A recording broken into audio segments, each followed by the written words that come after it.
আপনার টাইম এখন থেকে স্টার্ট হবে। আলহামদুলিল্লাহ রাব্বিল আলামিন ওয়াসসালাতু ওয়াসসালামু আলা সাইয়্যিদিল মুরসালিন ওয়া আলা আলিহি ওয়া সাহবিহি আজমাইন। মাননীয় স্পিকার, আমি সর্বপ্রথম সে মহান রব্বুল আলামিনের লাখো শুকরিয়া আদায় করছি, যিনি আমাকে ফাঁসির মঞ্চ থেকে মুক্ত করেছেন এবং মুক্ত জীবন থেকে জনগণের ভোটে সংসদে আসার সুযোগ করে দিয়েছেন। আমি সুপ্রিম কোর্টের সর্বোচ্চ আদালতে ফাঁসির দণ্ডপ্রাপ্ত আসামি ছিলাম। যে কোনো মুহূর্তে আমার ফাঁসি কার্যকর করা হতো। ঠিক সেই মুহূর্তে 24 সালের 5ই আগস্ট বিপ্লব বলি অথবা অভ্যুত্থান বলি, তার মাধ্যমে আমার মুক্তির পথ সুগম হয়। আমি এই জন্য জুলাই যোদ্ধা যারা শহীদ হয়েছেন তাদের আত্মার মাগফিরাত কামনা করি। যারা পঙ্গুত্ব বরণ করে এখনও হাসপাতালে আছেন তাদের সুচিকিৎসা এবং তারা যেন স্বাভাবিক জীবনে ফিরে এসে আমাদের সমাজে বসবাস করতে পারে, সেই দোয়া আল্লাহর কাছে করছি। মাননীয় স্পিকার, জুলাই আন্দোলন হঠাৎ করে হয়েছে, এটাও যেমন ঠিক নয়, তবে জুলাই আন্দোলন একটা সরকার পরিবর্তনের জন্য হয়নি। একটা সরকার যাবে, একটি সরকার আসবে, এই আন্দোলন তা ছিল না। একটা পরিবর্তনের আন্দোলন ছিল। আমি সময় যেহেতু কম, ব্যাখ্যায় না গিয়ে এই পরিবর্তন আন্দোলন ছিল বলেই আমাদের ঐক্যমত্য কমিশনের মাধ্যমে আমরা সুপারিশ দাঁড় করিয়েছিলাম, যার মাধ্যমে গণভোট অনুষ্ঠিত হয়েছে এবং জনগণ 70% গণভোটের পক্ষে রায় দিয়েছে। জুলাই আন্দোলন শুধু বাংলাদেশের জনগণই অংশগ্রহণ করেনি। আমি ধন্যবাদ জানাব আমাদের বিদেশে অবস্থানরত বাংলাভাষী ভাই বোনদের। তারা যদি কয়েক মাস রেমিটেন্স দেওয়া বন্ধ না করতো তাহলে এই আন্দোলন আর বেগবান হতো না। অতএব তারা আমাদের এই আন্দোলনের শরিক। আমি ধন্যবাদ জানাবো যারা বিদেশে সোশ্যাল অ্যাক্টিভিস্ট ছিলেন, তারা জনমত গঠনে অনেক ভূমিকা রেখেছেন। আমরা আজকে তাদের কথা ভুলে যাই, আমরা তাদেরকে স্মরণ করি না। অতএব এই জুলাই আন্দোলন এদেশের সাবেক জনগণের, এই আন্দোলন শরিক ছিলেন আমাদের প্রবাসী ভাই বোনেরা, এই আন্দোলন শরিক ছিলেন বিদেশে অবস্থানত সোশ্যাল অ্যাক্টিভিস্টরা। তাদেরকে আমাদের পক্ষ থেকে জানাই সংগ্রামী ছাড়াম। মাননীয় স্পিকার, আজকে অনেক সংবিধানের কথা বলা হচ্ছে, এখানে অনেক কথা শুনতে পাচ্ছি।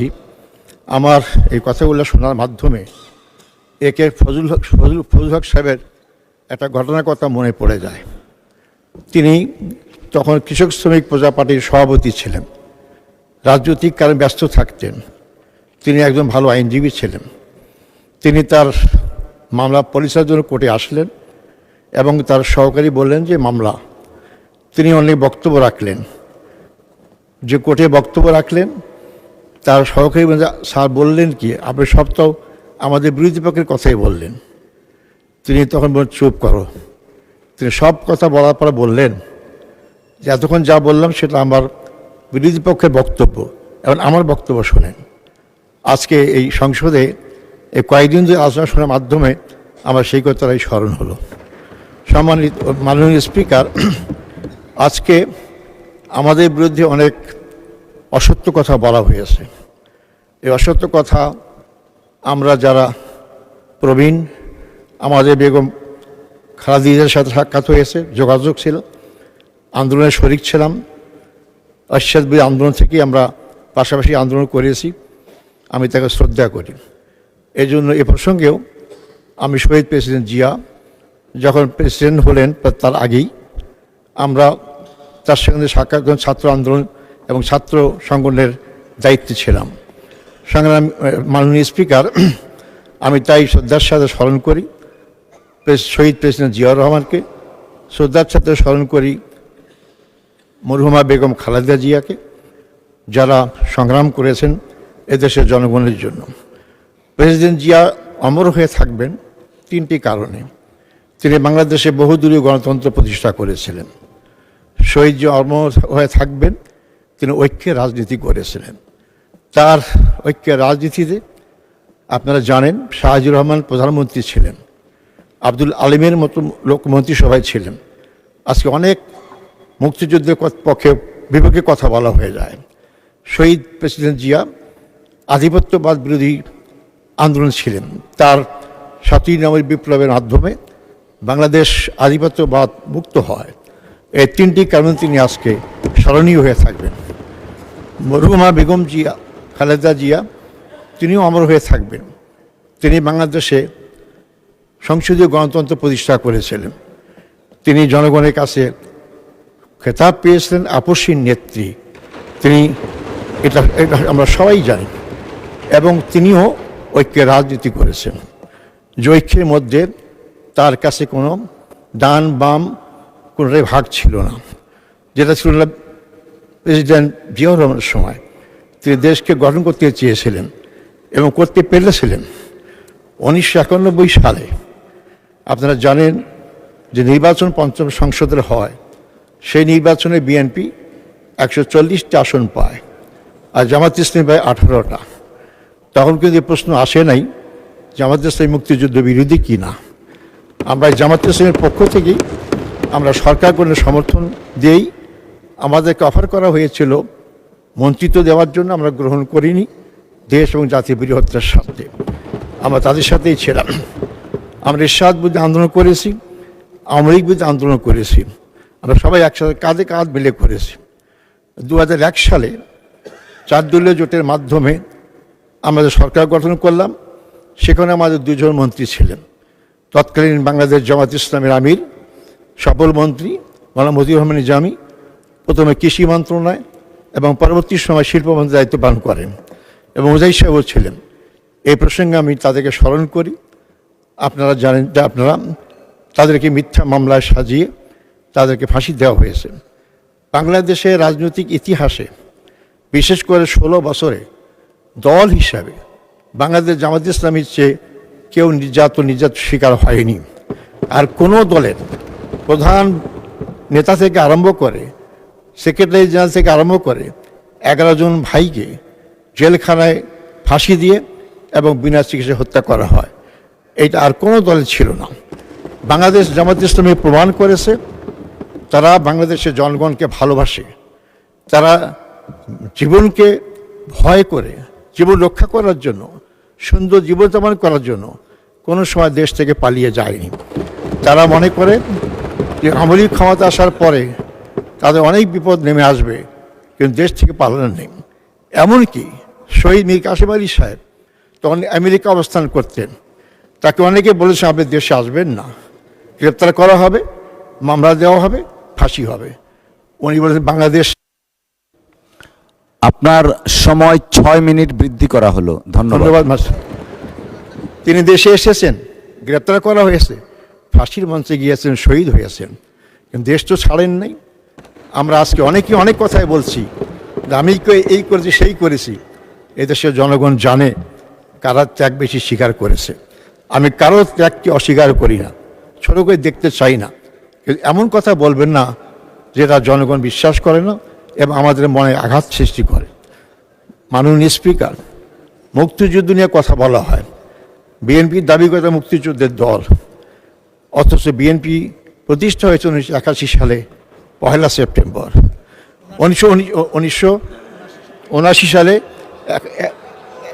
1978 সালের 1 সেপ্টেম্বর, আর মুক্তিযুদ্ধ হয়েছে 71 সালে। যে মুক্তিযুদ্ধ দল কীভাবে বিএনপি হতে পারে? তাহলে এটা কীভাবে মূল্যায়ন করব? অতএব আমি বলি, শোনেন আগে, বিএনপিতে মুক্তিযোদ্ধার লোকরা আছে, মুক্তিযোদ্ধার বিএনপিতে আছে এটা বলতে পারেন, তদ্রুপ জামাত ইসলামী তো মুক্তিযোদ্ধা আছে। মাননীয় স্পিকার, এই জন্য আমাদেরকে সবাইকে মূল্যায়ন করতে হবে। আপনি একদিকে বলবেন ঐক্যের কথা বলবেন, আবার ঐক্য বিনিষ্ট হতে হবে জাতীয় কথা সংসদেও বলবেন, আবার পরবর্তী সময় আমাদেরকে নসিহত করবেন যে আপনি এমন কথা বলেন কি ঐক্য নষ্ট হবে। আমরা তো শহীদ জিয়া বেগম জিয়ার মুখে এই কথা শুনিনি, আপনাদেরকে অস্বীকার করবেন? নিজামী সাহেবরা আমরা যখন গ্রেপ্তার ছিলাম আমাদের মুক্তির দাবি বেগম খালেদা জিয়া করেছিলেন। তাহলে কি আপনি বলবেন যে উনি মুক্তিযুদ্ধ বিরোধী শক্তিকে বা দলগুলো লোকগুলাকে মুক্তির আন্দোলন করেছিলেন? কারণ উনি ঐক্যের রাজনীতি চেয়েছেন। দেশকে গঠন করতে হলে বিভক্ত রাজনীতির মাধ্যমে কোনো দেশ কোনোভাবেই এগিয়ে যেতে পারে না, কিন্তু আপনাদের সুর সেটাই দেখতে পাচ্ছি। মাননীয় স্পিকার, প্রেসিডেন্ট ভাষণের পর ধন্যবাদ জানানোর জন্য আমাকে এই সুযোগ দেওয়া হয়েছে। আমি প্রেসিডেন্টকে ধন্যবাদ দেবো কীভাবে? এই প্রেসিডেন্টকে তিনি আওয়ামী লীগের দোসর, 16 আওয়ামী লীগে যা করেছে সবটা তিনি নীরব সাক্ষী। আওয়ামী লীগকে আমরা ফেসিস্ট বলছি। আওয়ামী লীগ ফেসিস্ট হওয়ার সুযোগ কীভাবে পেল? আমাদের দেশের আইন আর ভারতের সরাসরি সহযোগিতায়। আজকে সে আওয়ামী লীগ ভারতীয় পালিয়ে গিয়েছে। কিন্তু সেই আওয়ামী লীগের তৈরি করা ফ্যাসিস্টের প্রেসিডেন্ট এবং সেই আওয়ামী লীগ যে ভারতীয় আধিপত্যের দোসর ছিল, সেই প্রেসিডেন্টকে আমি কিভাবে সমর্থন করতে পারি? বরং আমি উল্টা বলবো, আজকে নির্বাচনের মাধ্যমে যে গণতান্ত্রিক সরকার হয়েছে, যারা ফ্যাসিস্টের বিরুদ্ধে আন্দোলন করেছেন, জেল খেটেছেন, অনেকে গুম হয়েছে, ইলিয়াসের মতো লোক, তারা কিভাবে ভারতীয় আধিপত্যবাদের দোসর আওয়ামী লীগের শিকন্ডি প্রেসিডেন্টকে ধন্যবাদ জানাইতে পারে? তাহলে কি আমরা ধরে নেব যে আপনারা কোনো ব্যক্তি, কোনো দল অথবা কোনো শক্তিকে খুশি করতে চান? শুধু তাই নয়, আমি বলতে চাই অত্যন্ত বেদনার সাথে, বিএনপি একটি বড় রাজনৈতিক দল, তাদের মহিলা নেত্রীরা রাজপথে আন্দোলন করেছেন এবং তাদের অনেক ভূমিকা আছে।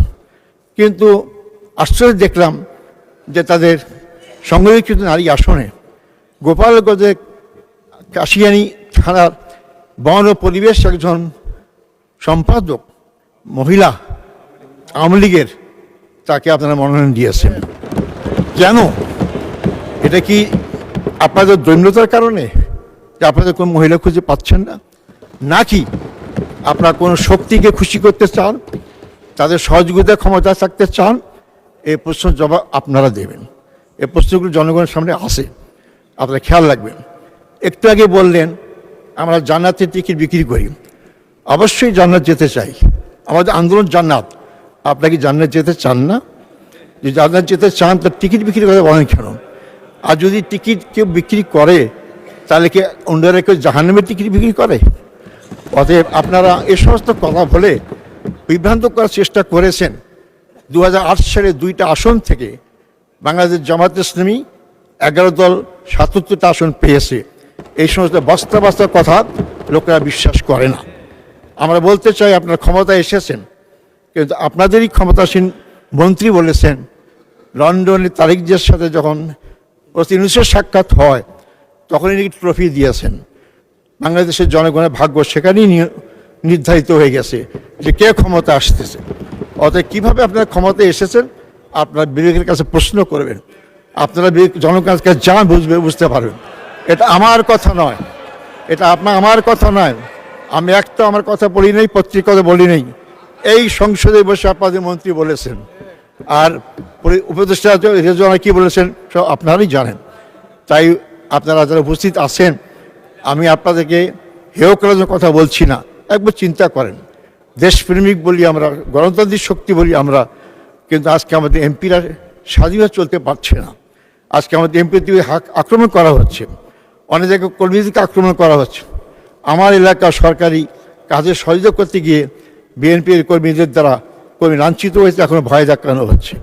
এই জন্য অনেকে হাসতে হাসতে বলে এত কাজ পাইলাম, এখন একটা নিরাপত্তা কার্ডের ব্যবস্থা করেন। মাননীয় স্পিকার, আজকে আমাদের আজ সময় আমার শেষ। আর একটু আমি এলাকার কথা বলতে পারলাম না, আমি তো মজলুম, আমি তো সারা সংসদে একটা কথা বলিনি। একটু 2 মিনিট দিলে আমি আমার কথা শেষ করবো।